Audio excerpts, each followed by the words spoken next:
may chance talaga na maging aggressive ang rotation dito ng Aurora Gaming. Now, as we enter the Land of Dawn, this is Game 1, Team Liquid versus Aurora Gaming. We have yet to see yung pagtatapat nila nung recently concluded playoffs ng MPL Philippines Season 15. And up to now, nakikita na natin, ang aga-agad ng nangyayaring gulo, si Chessman ang pinupuntirya ng mga members ng Aurora. Ganda nun! And that's gonna be Demon Kite having the space to take the turtle, pero si Edward ang kukuhanin bilang casualty ng cavalry at sa hero for the turtle, pero nakakuha na rin pala ng kill itong kupunan ng Aurora Gaming. Because of that, sila yung nakalamang doon sa palitan na yon. Turtle plus a kill, even though there is a trade against Mr. Consistent, Edward ay okay lang para sa Aurora Gaming diba? yun. Trabaho niya na ialay yung katawan niya sa mga members ng Team Liquid para makuha nila yung greater trade doon sa nangyari. Yeah, and being successful in that first turtle, mas magiging mas magiging active yung panigurado magiging rotation nila dito. Nakita natin yung series of controls with the 3-man final slash. Yun yung mga iindahin mamaya ng Team Liquid.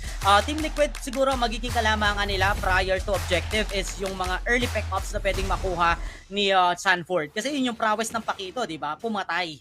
Oh, yun talaga yung pinakakailangan mang-assassinate, kumbaga. And yun yung hindi pa natin masyado makita. Mataro Sakamoto will fall down to the hands of Demon Kite. Kasama si Holy Moly at itong si Yue para kunin yung buhay din ni Sanji doon sa middle lane. Chessman, napipilitan siyang gamitin na yung retribution para mapadali yung pagkuha niya ng objective niya at depensahan yung mid lane. Ayun yung sinasabi mong aggressive playstyle ng Aurora, pre. Hindi yun nanggaling lahat kay Rene J. Even Demon Kite, parang na-miss talaga niya yung mga ganitong klaseng assassin. Mabilisan, tower dive, kill after the traction falls, and he's not yet done.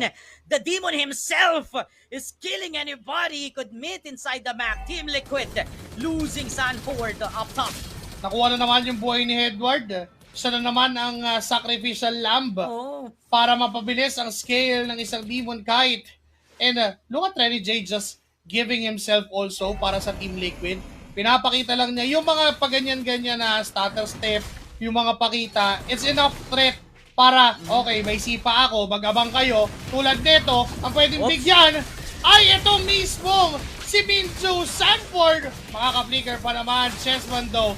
Inuwan yung turtle saglit, pero makukuha naman na mabilis. Naiipit nga lang si Taro Sakamoto, was able to survive, pero si Edward nakukuha ng mission para tapusin yun. Tuloy pa rin ang kupunan ng Aurora Gaming para habulin ang cavalry. Minju's gonna go down. Andiyan na naman, and Chessman will deliver his appraiser's shot, pero natin ang yung damage output niya. Demon kahit tumahi, patum execution, pero nandoon si Chef para kunin ang trade, and down goes Demon Kite. Well, pinalamig muna ng Chef yung mga pangyayari doon kasi ang init talaga ng Aurora Gaming. You saw them aggressively chasing the members of Team Liquid after the turtle take na ginawa ni Carteezy. Props to Carteezy, wala siyang paki sa mga nangyayari. Talaga nag-focus siya sa turtle, hinayaan niya lang yung kanyang mga kakampi na magpahabol sa mga members ng Aurora. And Taro Sakamoto gained a lot of attention on that turtle fight. Hinahabol talaga siya. And nakuha pa niyang makapasok sa torre bago pa siya mahabol ni Edward to the point na kailangan pa talaga mag-tower dive doon ni Edward para lang ma-secure yung kill. Good thing though, Aurora Gaming, na dahil yung Kimi nila ay maganda yung pwesto, nahirapan din makalabas si Chessman after the turtle take. Kumbaga nahihirapan pa din sumabay ang Team Liquid, but we're not removing the fact na pwede silang mag-diversion plays all throughout the map. I mean, take the surprises, pero namatay si Kiel1 because of that sniper bullet mula kay Demon Kite, rather. Well, yan, surprise ba yung hanap ninyo? Surprise with that Renner's apathy coming from Holy Moly. Demon Kite, ayan na yung combo eh. Hindi pa natin nakikita yung combo na yan. Solo kill pa lang yun, tol, ha? Paano pa kung nagsisimula ng gamitin ng Aurora Gaming itong Beatrix na to? So far, di ganun kalaki ang na-impok na kalamangan ng Aurora Gaming, pero the way they are playing this game, the way they are rotating this map, parang sila yung may control sa lahat. Oo, tapos wala pa dun yung Meng tingin Meng. Meng tingin Meng, pero nakatingin ang Team Liquid kay Meng. Kaya mawawala si Doming Cairo the process.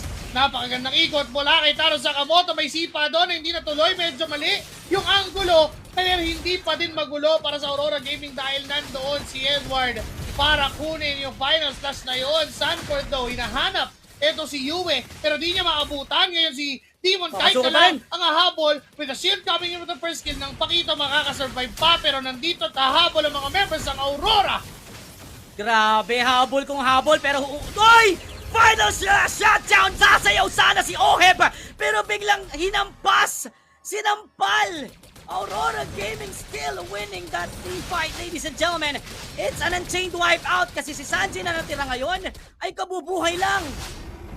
Saktong-sakto pa na nakuha yung turtle ng ganun lang kabilis. It is not an issue for Aurora Gaming. Teka lang, Edward! With a final slash and a flicker combo, Sanji ay mawawala for Team Liquid. Grabe yung mga final slash. Nakakamiss yung mga final slash na ganun. And Edward, grabe! Sunod-sunod, tuloy-tuloy. And earlier, yung tipong akala natin makakabawi yung Team Liquid, siya yung pamatay momentum eh. Indak na si Oheb sa Summon Force pero hinampas. And that tower dive once again, an easy kill for an Arlot. Napakalala na ginagawa! Yan na naman yung final slash ni hindi mahanapan ang sagot ng Team Liquid yung ginagawa ng Aurora. Edward's gonna go down for the trade. Double kill para kay Yube. Triple, making it ang maniac dahil humahabol. Pero Taro Sakamoto will shut down that heated Kimmy. Kaya mawawala yung thought process na makuha pa yung maniac and yung savage. But Aurora Gaming, sila pa rin ang may hawak ng lead this time against Team Liquid. Yeah, they are leading every team fights because of that initiation, because of that final slash. Ngayon, namatay si Edward, nabigyan ng pagkakataon na lumapit ng onte si Sanji at na-maximize nila yung magandang setup na binigay ni Daddy JP with a fist break.